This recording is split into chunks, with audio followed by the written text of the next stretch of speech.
喺三鄉嘅中心地段，首期你俾20萬就可以買翻間上下3層嘅別墅啦。而且我哋花園咧都比較大嘅，睇下呢個花園將近80個平方啊，可延展嘅空間非常之大。呢邊種花種菜啊都係冇問題嘅。呢邊咧到時候呢邊就係你個可改造空間啦。到時候將廚房位置移出咧都係冇問題嘅。入嚟睇下一樓目前格局先啦。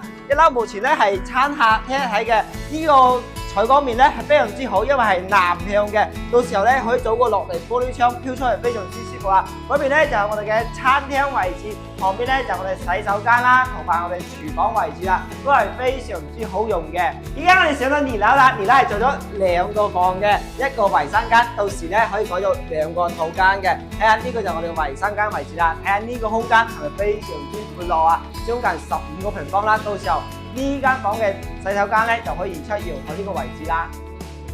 依家我哋喺3樓嘅套間呢度啦，第一個衞生間空間採光面咧都係非常之好嘅，出嚟咧將近30平方嘅大露台。有啲業主咧就將個洗手間咧擴出呢個位置啦，空間實用性咧都係非常之高嘅。睇下呢個視野係咪非常之靚仔啊？